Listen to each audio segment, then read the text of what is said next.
인사 한 번 더 할까요? 메리 크리스마스. 옆에 분 메리 크리스마스 할까요? 네, 이제 성탄입니다. 네. 목회자가 고민 중에 하나가 매번 오는 성탄절에 어떻게 해야 되는가.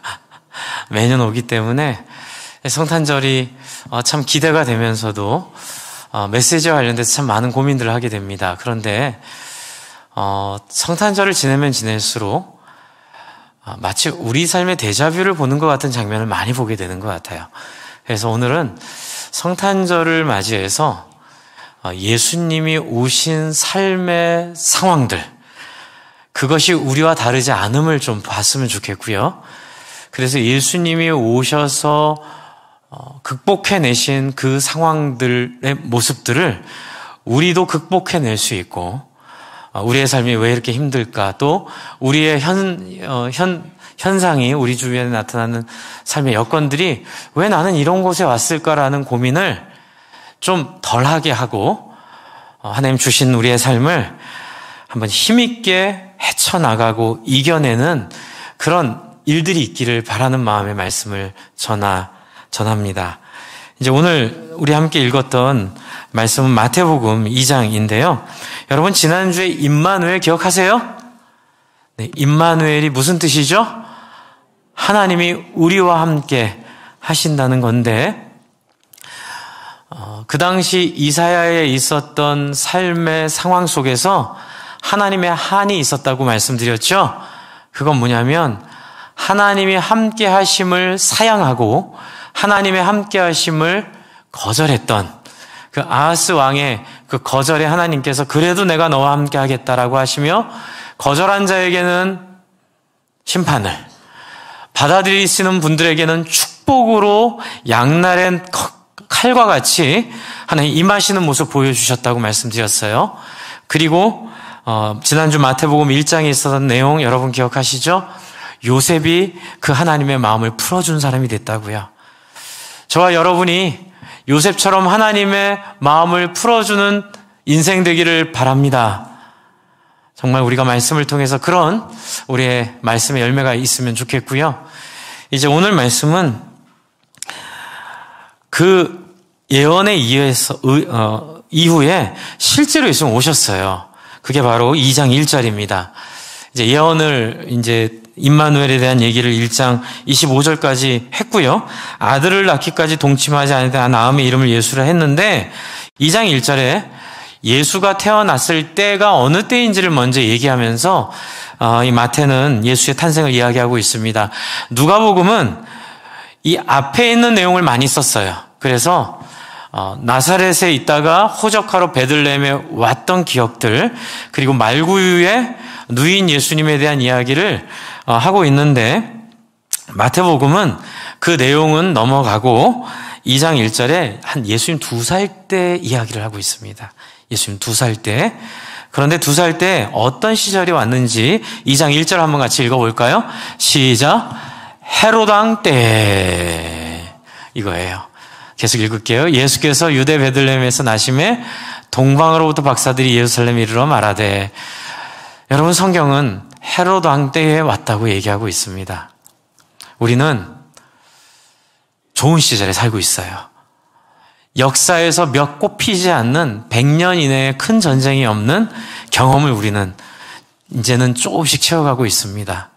물론 다른 지역은 전쟁이 있기도 하는데 한 지역이, 특별히 우리나라 같은 지역에서 100년 이상 전쟁이 없이 산다는 건 참 큰 기적과 같은 역사를 보면 일이라고 하더라고요.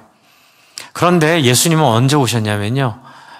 2차 세계대전 그때에, 예를 들면 우리 어르신들 30년생 그쯤에 계신 분들, 또 한 20년에 태어나신 분들은 일제 치하에 태어나셔서 좀 나이를 먹으면서 그 끔찍한 6.25를 경험하고 그 이후에 분당된 나라에서 참 쉽지 않았잖아요. 서로 간에. 이제 이랬던 그런 시절을 경험한 분들이 지금 한 80대, 90대 되시는 분들이죠. 왜 그 시대에 태어났을까요? 하나님이 덜 사랑해서 태어났을까요? 또 우리의 삶 속에 보면 왜 나는 이런 집에, 왜 나는 이런 환경에, 왜 나는 이런 지역에 태어났을까라고 물음을 할 수밖에 없는 어려운 환경들 있을 수 있죠? 네. 그런 환경들에 대한 질문들에 대해서 하나님이 답을 주시는 게 바로 예수의 탄생인 것 같아요. 예수도 헤롯 왕 때에 태어났다. 이게 무슨 의미냐면 헤롯 왕 때가 굉장히 어려운 시절이었습니다. 그리고 헤롯 왕도 굉장히 안 좋은 왕이었어요. 헤롯 왕이 누구냐면요, 이스라엘의 왕이었어요. 그런데 이스라엘은 종교와 정치가 하나로 되어 있는데요, 이스라엘의 왕이지만 자기들이 선민이라는 생각 속에 빠져서, 그렇죠, 하나님이 일하심에 대한 관심은 없고 하나님에 대한 마음은 없어요. 오로지 하나님이 주신 열매, 우리를 보호하신다는 신화, 환상, 자기들은 그렇게 순종하지 않으면서, 그리고 하나님 우리 편이라는 착각, 그래서 끊임없이 자기의 욕망을 이루기 위한 도구로, 예전에 이재철 목사님이 쓰신 울더라도 뿌려야 한다라는 책에 보면 청년들에게 하신 말씀 중에 신앙을 자기 이익의 도구로 사용하는 세대들이란 표현을 하시거든요. 그러니까 신앙을 자기의 이해관계를 위해 사용하던 시절의 대표가 바로 헤롯 왕 때라고 보시면 돼요. 그 증거 중에 하나가 뭐냐면요, 지금 헤롯 왕이 동방에서 온 박사들의 이야기를 듣고 지금 뭐라고 하냐면요, 4절을 한번 읽어볼까요? 4절. 헤롯 왕과 온 예루살렘이 듣고 소동한 이후에 왕이 한 얘기예요. 4절 같이 한번 읽겠습니다. 시작. 왕이 모든 대제사장과 백성들의 서기관들을 모아 그리스도가 어디서 나겠느냐 물으니.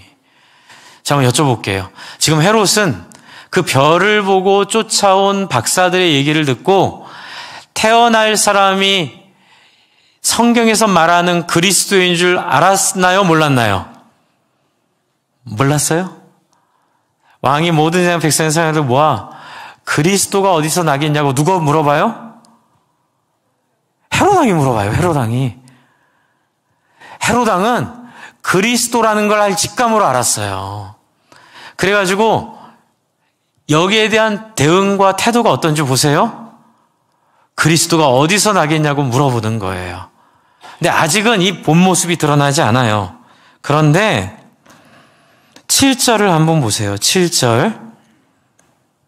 베들레헴이라는 걸 알게 돼요. 베들레헴이를 알게 되기 때문에 7절에 이에 헤롯이 가만히 박사들을 불러 별이 나타난 때를 자세히 묻고 베들레헴으로 보내어 이르되 가서 아기에게 대하여 자세히 알아보거든 자라보고 찾거든 내게 구하여 나도 가서 그에게 뭐 하라고 하라고요? 경배하게 하라. 이게 하나님이 택한 백성의 왕의 꼬라지예요. 죄송합니다. 이렇게 표현해서요. 뭐 하는 거예요? 네, 정치하는 거죠. 이렇게 함정을 파는 거예요. 경배할 마음이 있었어요? 없었어요? 왜요? 죽이고 싶어 했던 거예요. 너무 이해가 안 되죠. 이스라엘 역사에 예언된 메시아, 그리스도라는 그 존재가 나왔다는 것을 알면 고민을 하고 내가 어떻게 해야 될까 생각을 해야 되는데 그 그리스도를 죽이려고 거짓말을 하는 거예요. 음흉한 헤롯 왕이에요. 여러분 정말 예수님 태어날 때부터 개고생합니다. 죄송합니다. 이렇게 표현해서. 정말 어마어마한 고생을 하세요. 왜요? 아직 2살이에요. 2살이 되기 전에는 마리아가 갈릴리로부터 호적하라 그래가지고 베들레헴까지 끌려갔다가, 그렇죠, 거기서 아이를 낳는데 아이를 놓을 돈도 없고 그리고 여관을 찾을 여유도 없고 또 그렇다고 임신이 돼가지고 막달이라고 뒷돈을 써가지고 뇌물을 써서 그 호적을 면제할 힘도 없는 흙수저 중에 흙수저인 집안에, 그리고 예수님이 이 땅에 오셨는데 예수님 태어나서도 고생의 연속이죠. 예수님을 죽이려고 하는. 여러분 생각만 조금 바꿔보시면 어떤 일이 벌어질 수 있냐면요, 조금이라도 헤롯이 좋은 사람이었거나 조금이라도 헤롯이 조금이라도 하나님을 두려워했다면 예수님을 환대하고 예수님을 보호할 수도 있었어요. 그런데 우리 인생은 왜 그런 사람을 만나야 돼요? 우리 인생은 왜 예수를 믿었는데도 그런 일들이 벌어져야 돼요? 왜요? 예수님도 겪었기 때문에 그래요.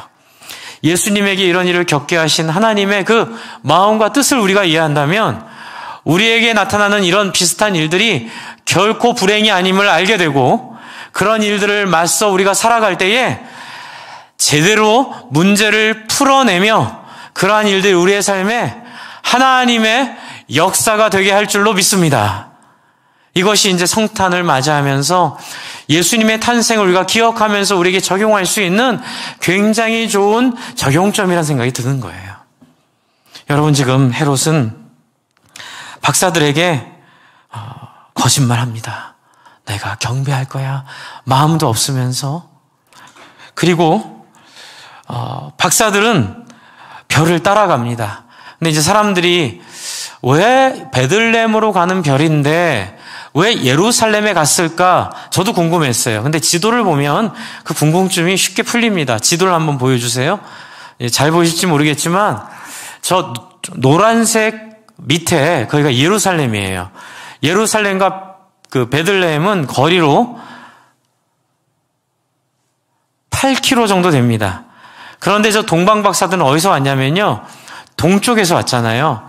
동쪽은 저 페르시아 위쪽이에요. 그래서 지금 요단강 건너편 그 페르시아, 아시리아가 있었던 그 지역에서 온 박사들이라고 사람들은 생각을 해요. 그러다 보니 자연스럽게 길의 흐름을 따라오면 예루살렘을 거쳐 베들레헴으로 가게 되어 있어요. 그리고 여러분, 하늘에 뭐 기구 떠 있을 때 그게 정확히 어디 위에 떠 있는지 판별이 잘 되세요, 안 되세요? 안 되시죠? 하늘 위에 뭐가 떠 있었는데 그게 정확히 어디 있는지 판별이 안 돼요. 이제 그런 8km 정도 되는 차이는 그런 혼란을 줄 수도 있어요. 그래서 상식적으로 왕이 태어났으면 어디서 태어나야 돼요? 예루살렘에서 태어나야죠. 그러니까 예루살렘 먼저 동방박사들이 간 거예요. 어쨌든 동방박사 얘기는 좀 이따 한 번 더 할 겁니다.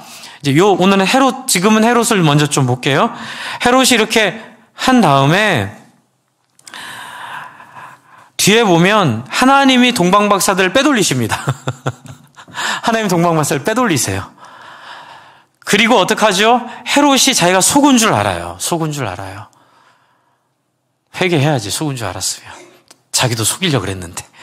근데 세상 사람들은 그래요, 안 그래요? 안 그러죠? 내가 한 일은 생각 못하고 남이 나한테 한 일만 생각되죠? 그래서 무슨 짓을 하냐면요, 3장에 보세요. 3장 16절. 네, 16절 한번 읽어주세요. 3장 16절. 여러분이 함께 3장 16절 한번 성경 찾아보시고요. 앞에도 보여줄 수 있으면 보여주시고, 3장 16절. 아니야, 2장 16절. 죄송합니다. 2장 16절.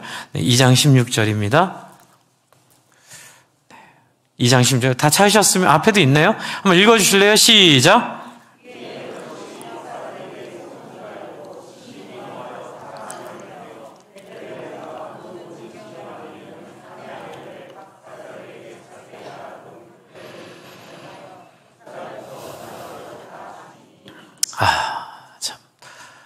참 예수님 탄생과 더불어 이렇게 피비린내 나는 일이 벌어집니다. 저는 굳이 예수님을 이 땅에 보내면서 왜 이런 상황을 하나님이 주셨을까 의문이 많았어요. 근데 이제 그 의문을 조금씩 풀어봤는데, 여러분, 일단 헤롯의 모습을 보세요. 답이 없습니다. 이게 이스라엘 왕인가요? 이게 하나님의 백성인가요? 선택받은 백성의 모습인가요? 이게 종교주의의 함정이에요.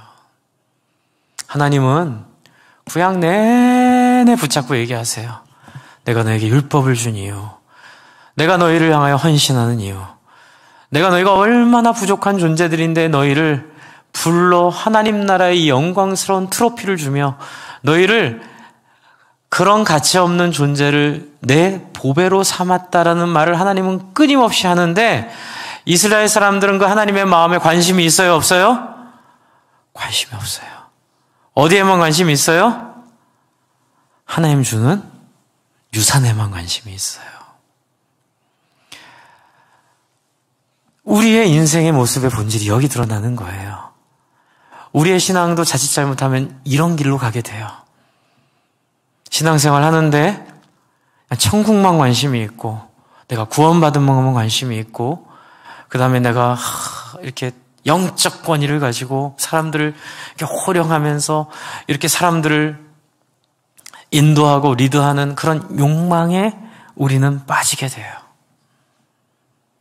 저도 처음에 목회자 한다고 꿈꾸면서 하나님 주신 비전이라고 착각했던 게 뭐냐면 오대행 육자들 지나며 말씀을 듣고 사람들을 호령하면서 빌리그레함처럼 이렇게 영향력 미치고 능력 있는 사람이 된다, 막 이런 헛된 꿈을 가지고 있었는데, 그때 에레미야 애가서를 통해서 하나님 저에게 이렇게 경종을 울려주신 게 있었어요. 뭐냐면, 승주야, 내가 원하는 건 내가 주는 그 무엇 때문에 나를 좋아하는 존재가 아니라, 에레미야는 애가는 뭐냐면요, 약속됐던 모든 성전과 하나님의 나라가 폐허가 돼버려요. 그렇죠? 필마로 돌아서니 있던 것들은 간데없고 그냥 폐허만 남아있어요. 그때 하나님이 물어보세요. 너는 누구냐? 그리고 나는 누구냐? 그때 에레미야 애가 그렇게 고백하죠. 아침마다 새로우니 주의 인자가 성실하도 쏘이다. 비록 폐허이지만 상관없습니다. 하나님이 약속한 것 안 주셔도 저희는 하나님을 신뢰합니다. 그거 같이 한번 해주실래요? 여호와는 나의 기업이시나이다. 하나님 원한 그거였어요. 이게 무슨 뜻이냐면, 여호와는 내 삶의 목적이시나이다. 내 인생의 방향이시나이다. 내 삶의 소원이시나이다. 하나님이 주신 땅, 하나님이 주신 양, 하나님 주신 소, 하나님 주신 재산, 하나님 주신 자식들, 이 모든 것들이 상징하는 바는 뭐냐면 하나님이 나의 전부이십니다. 주님, 폐허가 돼도 상관없고 무엇을 주셔도 상관없고 저는 하나님만 있으면 됩니다. 그게 바로 에레미야 애가의 고백입니다. 정말 인생이 완전히 뒤집어졌어요. 하나님 원하는 신앙이 뭔지를 깨닫게 된 거예요. 하나님의 눈물이 보이기 시작하는 거예요. 하나님의 안타까움이 보이기 시작하는 거예요. 여러분, 헤롯이 보여주고 있는 상징은 모태신앙 좋습니다. 그러나 이게 더 중요합니다. 과거에 큰 업적을 이루었고 설교를 해서 많은 사람이 돌아왔고 우리가 큰 교회를 이뤘고 다 좋아요. 그런데 오늘 지금 내가 하나님을 어떻게 사랑하고 있냐가 더 중요하다는 거예요. 여러분, 헤롯은 이스라엘 왕으로 이스라엘의 종교 일치의 사회에서의 이스라엘의 율법과 모든 것들을 아까 지금 보잖아요. 대제사장과 서기관들에게 물어볼 정도의 능력을 갖고 있고 그 정도의 자리에 있음에도 불구하고 하나님에 대한 관심이 없기에 어떡하죠? 메시아를 죽일 생각을 하게 되는 거예요. 그리고 2살 아래로 다 죽입니다. 여기서 이제 하나 우리가 좀 생각해야 될 게 17절 18절 보면 이에 선지자 에레미야를 통하여 하신 말씀 바 라마에서 슬퍼하며 크게 통곡하는 소리가 들리니 라헬이 그 자식을 위하여 애곡하는 것이라. 그가 자식이 없으므로 위로받기를 거절하였도다. 이제 문제는 어디 있냐면 요 함이 이루어졌느니라 욕을 가지고 사람들이 많이 힘들어하세요. 그런데 좀 설명을 드릴게요. 여러분, 하나님이 왜 우리에게 이런 끔찍한 일을 허용하실까요? 왜 하나님은 우리의 인생에 정말 죄 없는 사람들이 이렇게 억울하게 죽임을 당하고 이런 일들이 우리 가운데 가능하도록 허용하실까요? 그리고 심지어 여기 보면 함이 이루어졌느니라 이렇게 얘기하고 계실까요? 여기서 먼저 우리가 생각해야 될 건, 여러분, 이건 하나님이 이렇게 하게 만드신 게 아니에요. 여러분, 예를 들면 청개구리 아세요? 청개구리? 청개구리가 무덤을 어디다 써요? 엄마 무덤을? 냇가에다 쓰죠? 엄마가 왜 죽으면서 자식한테 냇가에다가 무덤을 쓰라고 얘기했죠? 엄마는 개구리를 알거든요. 개를 알아요. 항상 반대로 하는 개를 알아요. 그래서 엄마는 개가 산에다 쓰라 하면 냇가에 쓰고 냇가에다 쓰라면 산에다 쓸 거를 알기 때문에 냇가에다 쓰라고 했는데 그게 한 포인트가 틀린 거죠. 여러분, 예언은 하나님 이렇게 하겠다가 아니고요. 우리를 보니 하나님은 예측이 되시는 거예요. 인간을 보면 하나님은 우리를 너무 잘 아시기 때문에 어떤 반응을 보일지 너무 잘 아세요. 그래서 예언은 경고예요. 예언은 호소해요. 어떤 경고? 제발 그렇게 하지 말아라. 너희를 보니 너희는 불순종할 거야. 하나님 우리를 불순종에 창조하신 게 아니에요. 하나님 우리의 죄성과 우리의 모습을 너무 잘 아세요. 그래서 너는 불순종할 거야. 그러면 우리가 하나님, 저는 하나님 사랑해요. 너무 가슴이 아파요. 저를 그렇게 보고 계셨군요. 그러나 그렇게 안 하도록 애쓸게요 하기 위한 목적이 예언이에요. 그래서 성경의 모든 예언은 우리를 이렇게 정해놓고 우리를 그런 길로 가게 하시는 게 아니라 우리의 인간됨과 인생됨을 하나님 너무나 잘 아셔서 그러한 일이 있을 거를 경고하시고 제발 내 예언이 틀려도 좋으니 그렇게 하지 말기를 바라시는 거예요. 그러나 인간은 슬픈 예감은 틀린 적이 없듯이 인간은 그런 하나님의 마음을 자기의 욕망으로 무시하고 해버립니다. 그러면 여러분 이 2살 아이들은 어떻게 될까요? 제 질문이었어요. 정말 풀리지 않은 제 질문이었어요. 섬겼던 사람들이 잘못된 선택을 하고 저희 어머님도 그런 일들을 겪으시고 질문이에요. 하나님 도대체 이건 뭐예요? 왜 이런 일이 벌어져요? 제가 한번 여쭤볼게요. 여러분 여기 죽임당한 2살 아이들과 예수님의 제자로 아주 훌륭했다는 베드로와 천국 가면 누가 더 칭찬받을까요? 베드로가 더 칭찬받을까요? 2살 아이는 2살 때 죽임당했으니까 별 의미가 없을까요? 아니에요. 하나님의 나라에선 이 2살 아이와 베드로가 동일하게 하나님 앞에 영광될 줄로 믿습니다. 왜냐하면 하나님 나라의 역사에 쓰임받은 사람들이거든요. 내가 원했던 원하지 않던 하나님 나라의 역사가 이루어지는 데 있어 그 무대에 등장한 사람들은 하나님의 섭리 가운데 하나님께서 귀하게 보고 있을 줄로 믿으시기 바랍니다. 근데 여러분, 목사님 잘 안 받아들여져요. 그게 당연하죠. 이걸 우리가 이해를 해야 돼요. 여러분, 한번 여쭤볼게요. 여러분, 성경이 얘기하는 우리 인생의 목표는 이 땅에서의 100년일까요? 아니면 100년을 통하여 얻게 될 영원한 생명일까요? 1번, 이 땅에서의 100년이다. 2번, 100년을 통해 얻게 될 영원한 생명이다. 2번이라고 성경은 얘기해요. 그리고 이렇게 설교하고 여러분을 제자 훈련하고 우리가 이렇게 아웅다웅 부딪히면서 목장 모임을 하며 때로는 상처를 주고 상처를 입고 용서하고 나를 꺾는 이 모든 과정은 영원한 생명으로 들어가기 위한 하나님의 준비 과정으로서 이 100년 안에 우리 쓰시길 원하시기 때문에 우리에게 고난도 주시고 우리에게 억울함도 주시고 때로는 우리의 생명을 때로 빨리도 데려가 주시고 이런 일들을 통해서 하나님의 목적은 궁극적인 목적이 여기가 아니에요. 이 일을 통하여 영원한 생명을 누릴 수 있는 사람으로 우리를 인도하시는 거예요. C.S. 루이스가 그런 얘기를 했어요. 이 땅에서 죽지 않으면 죽으면 기회가 없다. 한번 같이 해주실래요? 이 땅에서 죽지 않으면 죽으면 기회가 없다. 이걸 이렇게 얘기할게요. 죽기 전에 죽지 않으면 죽은 다음엔 기회 없다. 다시 한번 따라해주세요. 죽기 전에 죽지 않으면 죽은 다음엔 기회 없다. 너무 탁월하게 잘 설명해 주셨어요. 정말 너무나 성경적이에요. 여러분, 하나님은요, 이 땅의 삶을 우리가 예수 그리스도를 통하여 하나님의 나라로 준비되는 삶을 준비하는 전 단계임을 믿으시기 바랍니다. 이게 우리의 본게임 아니에요. 이게 우리의 본게임은 어떻게 억울해서 살아요? 이게 우리의 본게임, 우리가 어떻게 해서 우리의 삶을 영위할 수 있겠어요? 그렇지 않아요. 우리의 현재의 삶은 보이지 않는 미래의 그림자에 불과해요. 그래서 해야 될 게 뭐예요?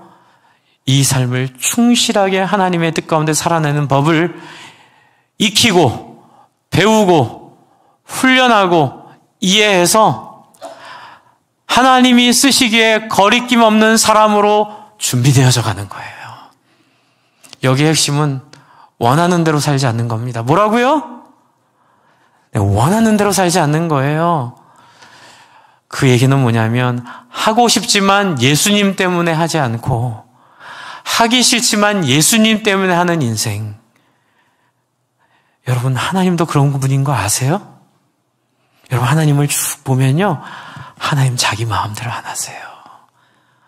하나님은 옳은 것 앞에 자기를 철저히 절제하세요.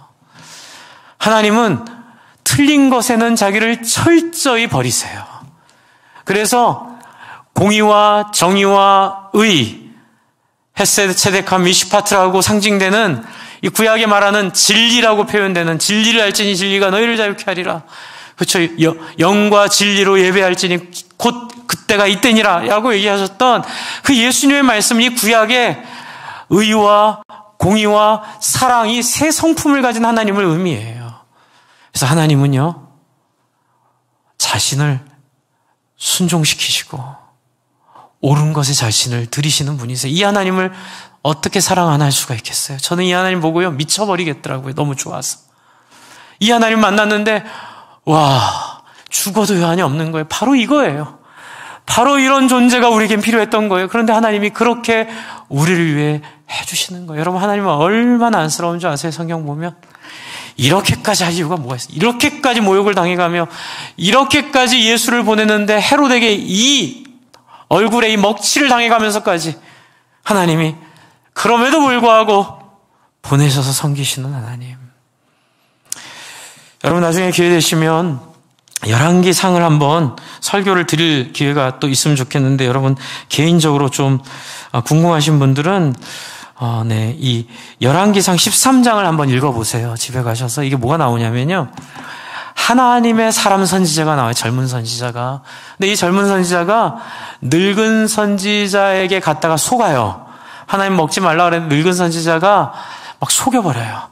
그래서 속아서 먹었는데 하나님이 이 젊은 선지자를 풀숲에서 뛰어나는 사자의 목에 입에 목을 물려 죽게 하시고, 그 사자가 그 시체를 지켜요. 이게 중요해요. 지켜요. 훼손하지 않고 그 옆에 앉아 있습니다. 늙은 선지자 오다가 그 사람을 보고 회개합니다. 여러분이 젊은 선지자는 죄가 없어요. 죄가 있더라도 사자에게 물려 죽일 만한 죄는 아니에요.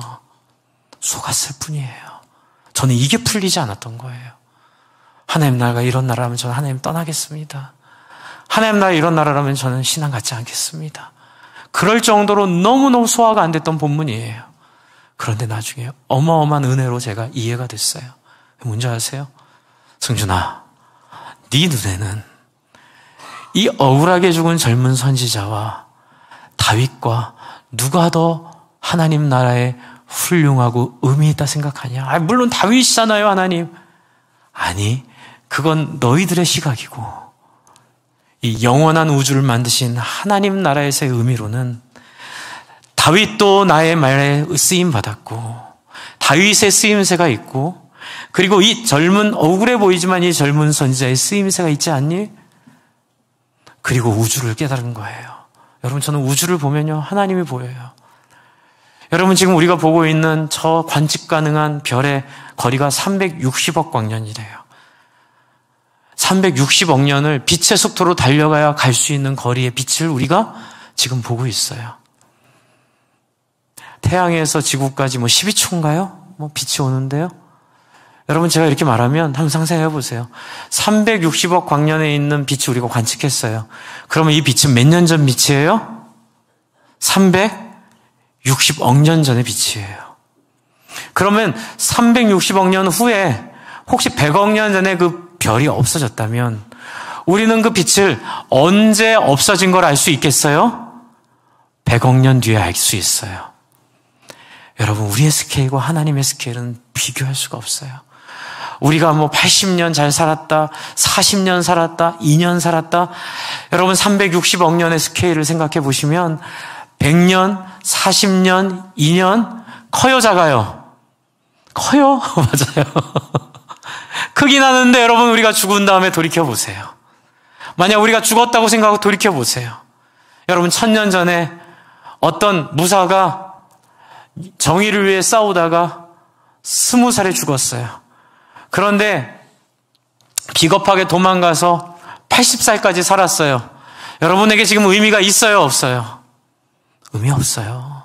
1000년 전에 20살에 죽으나 80살에 죽으나 우리에게 있는 의미는 어떤 삶을 살았느냐가 의미가 있지, 그들이 몇 년을 살았는지 우리한테 의미가 없어요.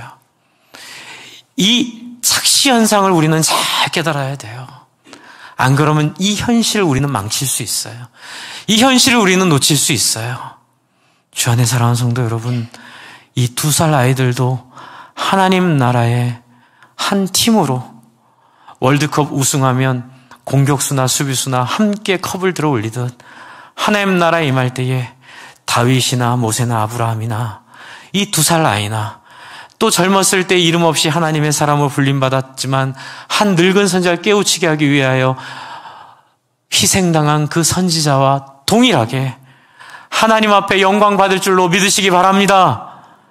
이게 해결되니까 하나님이 해결되더라고요. 하나님 너무 좋으신 분이에요. 완벽하신 분이시에요. 우리의 삶의 어떤 상황이 와도 우리는 유감이 없는 거예요.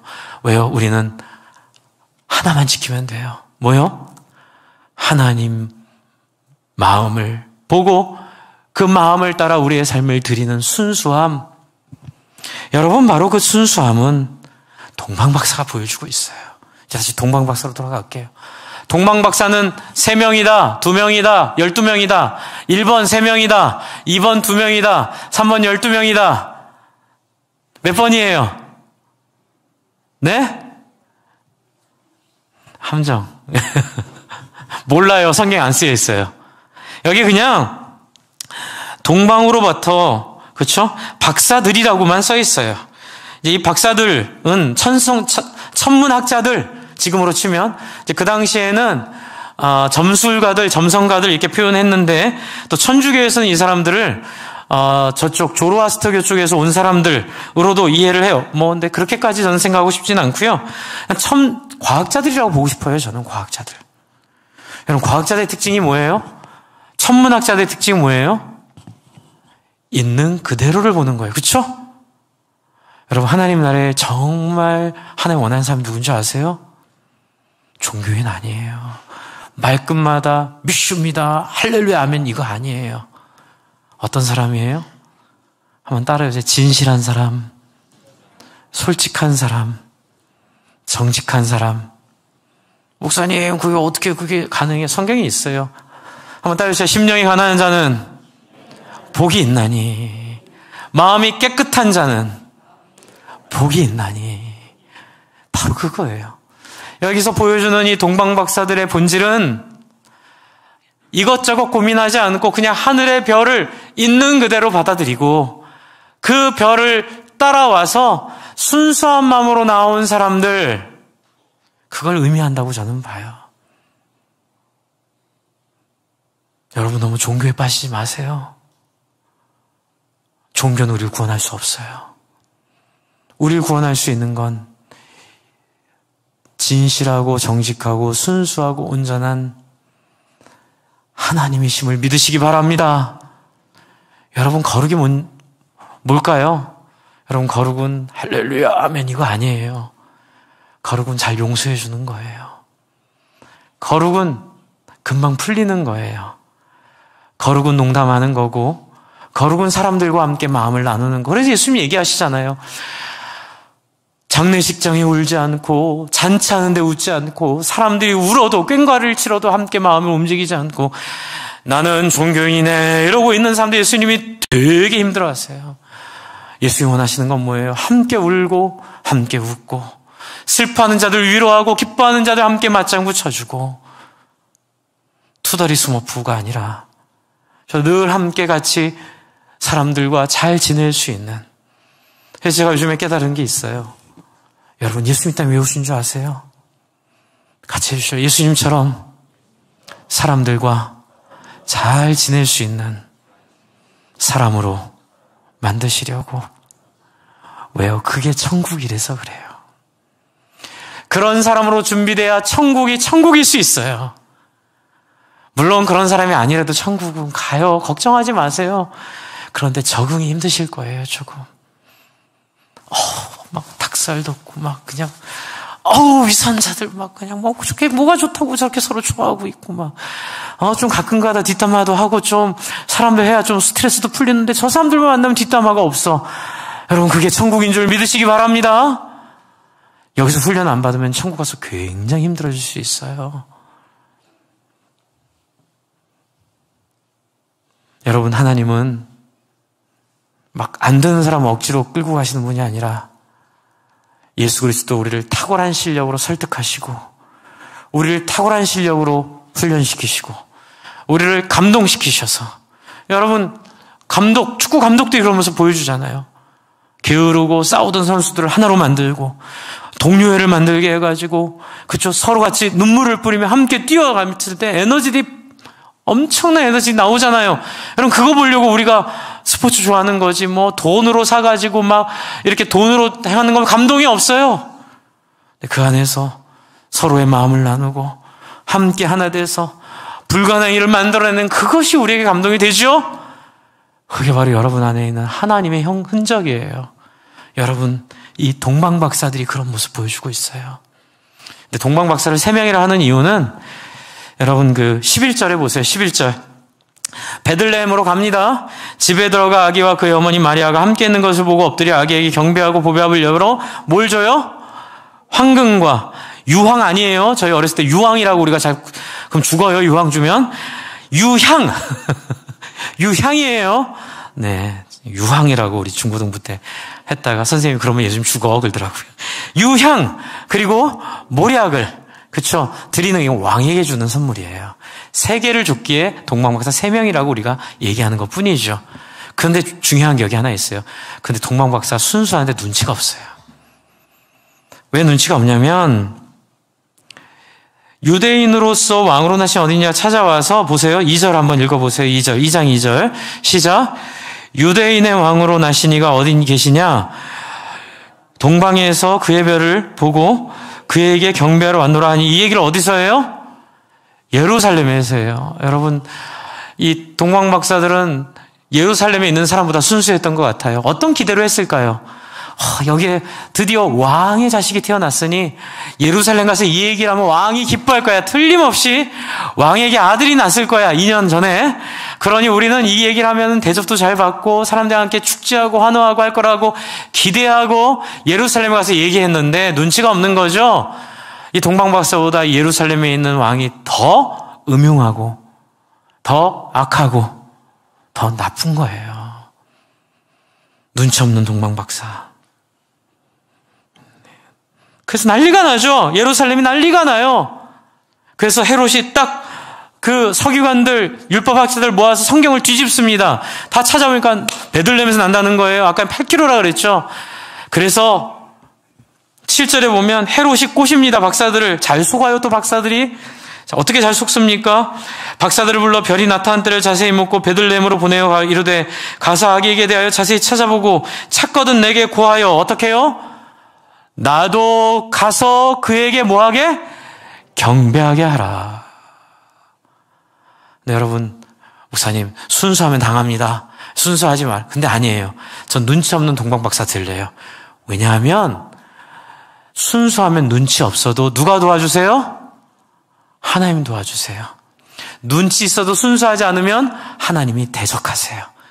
그래서 여러분, 눈치 없는 사람 너무 미워하지 마세요. 순수해서 그런 거예요.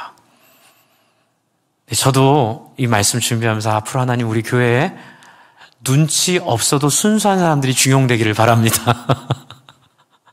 불편하긴 하고 그러나 눈치 있고 음흉한 것보다 훨씬 나아요. 왜요? 보세요. 12절 하나님 어떻게 일하세요? 같이 한번 읽습니다. 시작.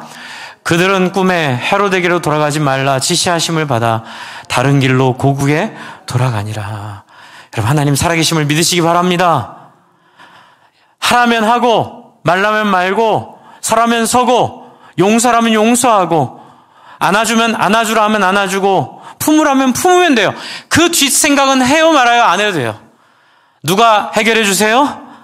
하나님이 꿈에 나타나서 길을 바꿔서라도 하나님이 책임지심을 믿으시기 바랍니다.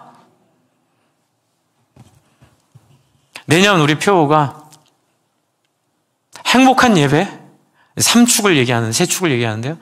유쾌한 목장이에요. 즐거운 상공부. 뭐라고요? 행복한 예배? 유쾌한 목장? 네, 즐거운 상공부예요. 그렇죠? 근데 이 유쾌한 목장이 되기 위해 꼭 필요한 게 하나 있어요. 그게 뭐냐면 다른 사람에 대해서 부정적인 얘기를 안 하기로 여러분 예수의 십자가 앞에 결단하셔야 되는 거예요. 저는 전도사 때부터 제 청년 때부터 이걸 확신을 갖고 제가 섬기는 공동체는 다 얘기를 했어요. 근데 청년들은 삶의 경험을 잘 들어요. 근데 장년들은 항상 하시는 얘기가 저도 뭐 동의는 해요. 뭐 저도 웃으면서 얼마든지 받고 그러죠. 근데 그게 좀 가슴이 아파요. 뭐냐면 목사님 왕도 욕하고 대통령도 욕하는데 그 뒤에서 그런 거 왜 못해? 그래서 이제 제가 전제할게. 저는 그렇게 하셔도 됩니다. 저는 그렇게 하셔도 돼요. 그러나 절대로 다른 사람에 대해서 부정적인 얘기하시면 유쾌한 목장이 안 돼요. 부정은 부정을 낳고요. 부정은 사탄이 스월로 끌고 가는 시작점이 돼요. 하여튼 부정적인 사람은 천국 가면 왕따 당해요. 그래서 제가 2년 전에 우리 교회 오셨던 아주 그분은 유명한 분이세요. 우리가 이제 너무 쉽게 동네 아저씨처럼 만났지만 그분은 굉장히 많이 알려주셨는데 뭐로 알려주셨냐면 그 어려운 이민교회를 천국으로 만든 분으로 알려주셨어요. 여러분 이민교회 힘들어요? 제가 좀 경험해보서 아는데요. 좋은 분들이지만 워낙 사회가 좋고 하기 때문에 힘든데 그 천국으로 만든 비결 중에 하나가 뭐냐면 거룩한 왕따 캠페인이었대요. 여러분 제가 2년 전에 들으셨을 거예요. 그 거룩한 왕따 캠페인이 뭐냐면 한국에서 이렇게 그 한국 교회에서 뭐 이렇게 한 자리 하시고 이런 분들이 이민 오셔서 교회 들어오셔가지고 한국에서 하듯이 사람들 딱 모이고 분위기 잡히면 이제 부정적인 얘기를 하는 거예요. 다 좋은데 살짝 하나씩 얘기하는 거예요. 근데 안 되겠다 싶으셨대요. 그래서 목사님이 만드신 게 뭐냐면 성도님들 거기서 이제 다 예수 믿었으니까 하여튼 기존에 예수 믿고 뭐 한 분들이 이제 좀 이제 그런 것들 우리가 잘 해야 되는데 아이고 배야 한번 따라해주세요. 아이고 배야 가스불을 켜고 왔네. 아니 따라해주세요. 가스불을 켜고 왔네. 네. 그래가지고 캠페인을 했대요. 그래서 누구라도 자기도 담임 목회자도 혹시라도 나도 몰라 내가 부정적인 얘기를 하면 목사님 갑자기 배가 아파요. 죄송해요 하고 일어나고 가스불을 켜고 왔네요. 그리고 나가서 5분 이내에 다 사라지라는 거예요. 근데 좀 걱정을 했어요. 목사님 어떻게 해요? 그랬더니 목사님 그랬어요. 목사님 사랑하는 마음으로 그렇게 캠페인을 했더니 너무나 놀랍게도 부정적이었던 분들이 깨닫고 변화됐다는 거예요. 모욕을 주려는 게 아니라, 그렇죠? 이게 교회에서 권면하는 것도 그 이유예요. 뭐 부끄러움을 주려고 하는 게 아니에요. 많은 분이 7위를 오해하세요. 7위를 막 망신 그런 거 아니에요. 7위는 그 영혼을 구원하기 위한 방편이에요. 부끄럽게 하려는 거 아니에요. 무엇이 잘못됐는지를 공적으로 알려드리려고 하는 거예요. 그래서 주 안에 사랑하는 성도 여러분, 내년에 우리 한번 해봅시다. 누구라도, 담임 목사도 상관없어요. 누구라도 조금이라도 부정적이면 갑자기 배 아픈 거예요? 자리에서 일어나서 화장실 가는 척하면서 가버리세요, 집에. 그리고 가스불 안 켰다고 얘기하면서 집으로 가세요. 네, 그게 영혼을 살리는 길이에요. 여러분, 교회 안에서 목사님 세상도 남의 욕하는데 왜 교회가, 여러분 그럼 교회가 세상이지 교회예요? 그런 교회 전 안 다닐래요. 저는 그런 교회 별로 원하지 않아요. 그럴 거면 세상 같은 세상에서 마음 편하게 살지 못하러 교회까지 와가지고 이 난리를 하며 살아요. 주 안에 사랑하는 성도 여러분, 하나님 우세요. 예수님 십자가 피 뚝뚝 떨어지고 있어요. 히브리서 얘기해요. 이 피를 거역하면 다시는 사함이 없고 예수를 다시 십자가에 못 박는 자들에게 저주가 있을 거라고요. 다시 한번 얘기합시다. 같이 따라합시다. 천국처럼 최선을 다해 완전하진 못해도 뭐라도 할게요. 아멘. 여러분 지금 그 모습을 가지라고 이 동방박사의 이 눈치 없지만 그럼에도 불구하고 하나님이 나머지를 다 책임져 주시고 가이드해 주시고 보호해 주시는 약속을 우리에게 주신 줄 믿으시기 바랍니다. 그랬을 때 우리 안에 목사님 어떻게 이런 교회가 있어요? 어떻게 이런 사람들이 있어요?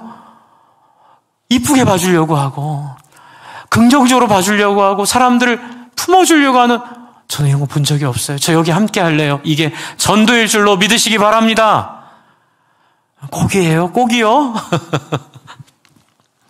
네, 그렇게 해서 동방박사, 눈치 없는 동방박사 하나님이 네, 영광스럽게 사용하여 주세요.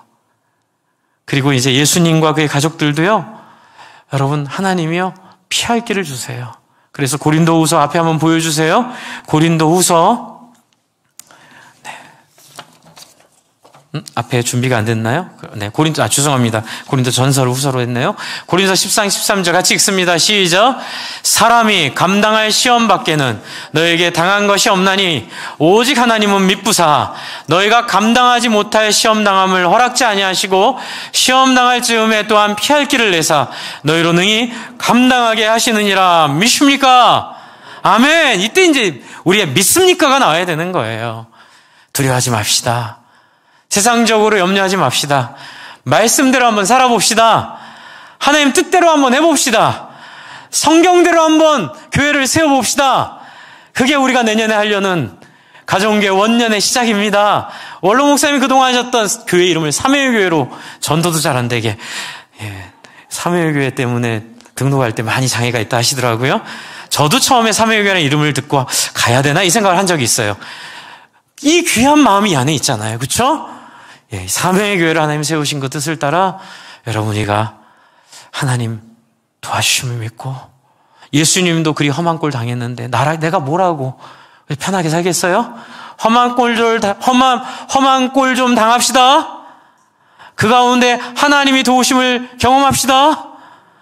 그 속에서 승리함을 누리시기를 바랍니다. 우리 한번 같이 기도할게요. 여러분, 우리 자신을 좀 돌아보고 잠깐 30초 정도 오늘 이 말씀을 통해 내가 결단해야 될 것 하나만 생각하시죠. 남을 부정적으로 얘기했던 모습이라든지 순수하지 못했던, 목사님 말씀대로 사는 사람이 어디 있어요. 그거 회개하세요. 여러분, 혹시 여러분 마음속에 말씀대로 못 살 거라는 그 생각은 예수를 십자가에 못 박는 정말 잔인한 생각이에요. 말씀대로 살 수 있으니까 죽었죠, 예수님이. 그래서 말씀대로 살 수 있음을 믿고 뭐라도 해볼 때 완전한 건 원하지 않으시죠? 여러분, 이런 내용들 한번 고민해 보시고 우리 30초 동안 잠잠하게 한번 결단해야 될 거 한 가지 생각하겠습니다.